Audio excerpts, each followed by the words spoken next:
I bought a Tapper colt at the Keeneland September sale and incredibly excited about that purchase. It was a colt that had plenty of size and scope and carried himself with a real presence that drew me to him. I bought a Tapper colt out of Black Coronas at the Phasey Tipton July sale, out of a Curlin mare, big beautiful horse. We're real excited about him coming up in the spring.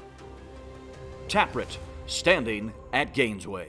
Dan Illman, Mike Beer for Kentucky Derby Prep Recap, presented by Gainesway. Let's go to Keeneland for their final major Kentucky Derby Prep. It's the Bluegrass. Keep an eye on the number 4, Zandon. Flavien Prat gave this horse a great ride, Mike. For a while, it looked like he was going to be in a world of trouble. Yeah, this is the kind of trip that could easily have blown up in his face. As it turns out, he just made all the right moves here, Flavien Prat did.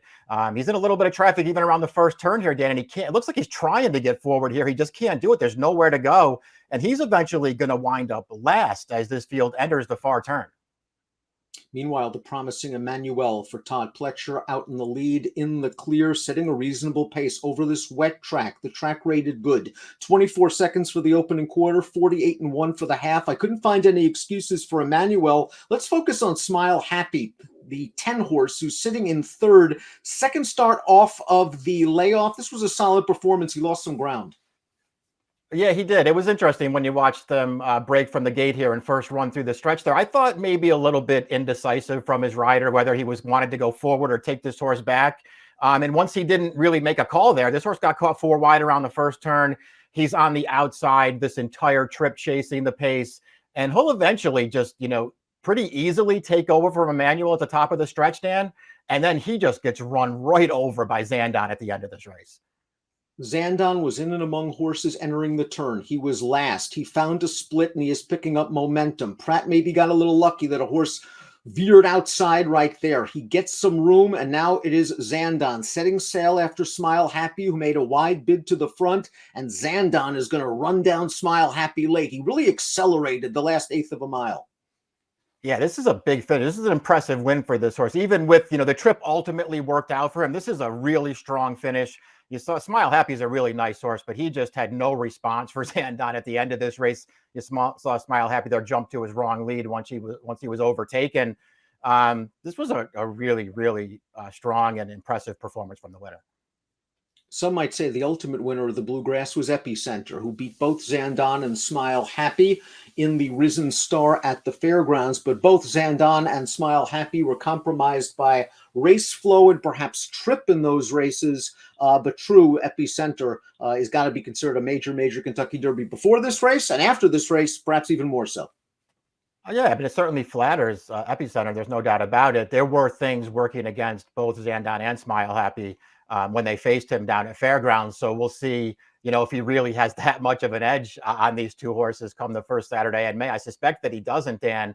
Doesn't mean he's not a nice horse, though, and perhaps the horse to beat on the way to the first Saturday in May. Zandon, I personally feel like he took a big step forward here.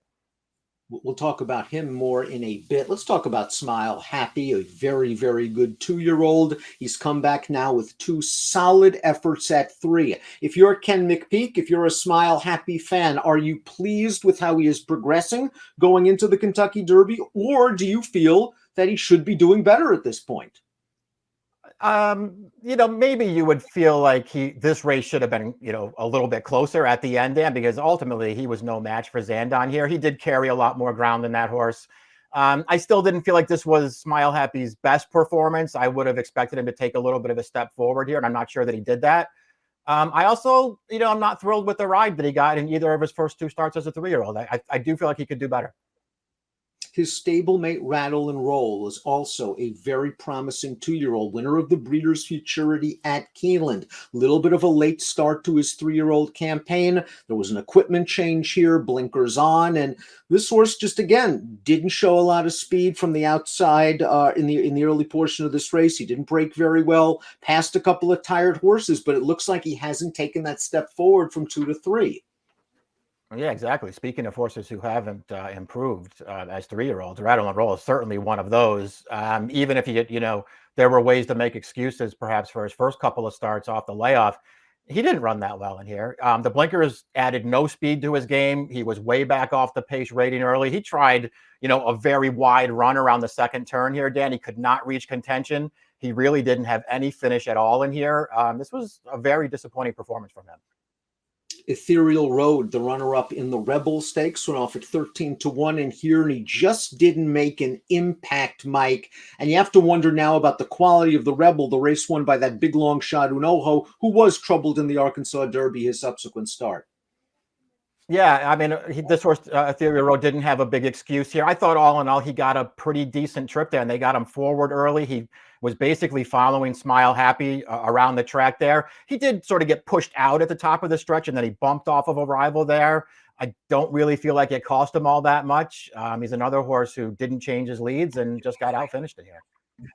Command Performance, 9-1 in here, was pushed hard by Pletcher despite being a maiden as a 2-year-old. I think it's time to drop him in class. Yeah, they run, plenty of maiden races around the country, and it's time to run him in one of those. He didn't run well here, sort of held up behind horses early, but he saved all the ground. He was clearing the stretch, and he didn't run. Black Adder won the El Camino Real Derby in his prior start. Of course, that's over a synthetic track at Golden Gate Fields. He already has an entry into the Preakness. This was supposed to be his Preakness prep. I'm not sure he's a dirt horse. I'm not sure he is either. But if you had, any question about that at all going into this race, I feel like you just maybe have to give him another chance, Dan. I don't know what chance he had here, breaking from the outside post and just basically hung out to dry the entire way here, 4 or 5 wide around the track. He could never get over to save any ground at all, and he just got tired at the top. He didn't run well. He also didn't have a very good trip. Golden Glider ran just fine to be 4th. I couldn't see an excuse for him chasing Emmanuel. As for Emmanuel, he made the lead. He ran just fine. He was no match for the top 2. And as for Kentucky Derby, I mean, with his running style right now, there are better speeds, and the pace is going to be fast. Yeah, agreed. I feel like he needed to, take a pretty big step forward here if he wanted to press on with this horse to the Derby. Maybe they'll do it anyway, but he didn't really have any excuse in here. They put him on the lead. The pace wasn't that fast. He was in control. And when Smile Happy came from at the top of the stretch, he really was no match. Let's take a closer look at Zandon. This is a son of Upstart out of a Creative Cause mare, 98 Beyer speed figure for the Chad Brown trainee. Again, this race over a wet track. He's perfectly fine over dry going. And Mike, even though he only has 4 starts, he's inexperienced going into the Kentucky Derby. In a sense, he also will go into the Derby off 3 races at 9 furlongs. The Risen Star, he was compromised by pace. Here, the trip ultimately worked out for him. He was really not this kind of one-run closer in as a 2-year-old. I understand in the Risen Star it was out of necessity because he broke poorly. Is this his new running style? Well, we'll see. You'd hope not. You don't ever want to see these horses, totally lose their speed. And again, I do feel like when you go back through the replay, there was a chance that he could have, worked his way maybe into at least mid-pack early in this race, Dan. He just didn't really have any room to do that. And so I feel like that was just Pratt's hand was forced there just to take him back a little bit. I do think he can be closer to the pace if he has to be. I get that he's, lightly raced. That seems to be how, these horses are brought along now. It feels like just about everybody's lightly raced headed into the Derby, and this horse has as much talent as anyone. Zandon and Mo Donegal certainly flattered the form of last fall's Remsen. They were noses apart, with Mo Donegal slightly getting the better of Zandon. They both won major stakes races, major Derby preps on April the 9th with great rides. Mo Donegal, a perfect trip in the Remsen. Zandon, the trip worked out for him in the end in the Bluegrass. If you have to take one in the Derby, which one? It's pretty close now. I'm still a little partial to Mo Donegal just because I know that he wants to me, he just looks like a horse who wants to go all day. Zandon really impressed me in this race, though. Let's take a look at the prices for the Bluegrass 2022. Zandon, the slight second choice. Smile Happy was favored. Wins it for Chad Brown, pays $620. Smile Happy, good solid performance. We know he likes Churchill Down, so he'll be coming in as an under-the-radar prospect for a horse with very good form. Emmanuel, the pace setter, ran third. It was 4:10.6 in the Bluegrass. Zandon, trained by Chad Brown, heads to Kentucky for the Derby.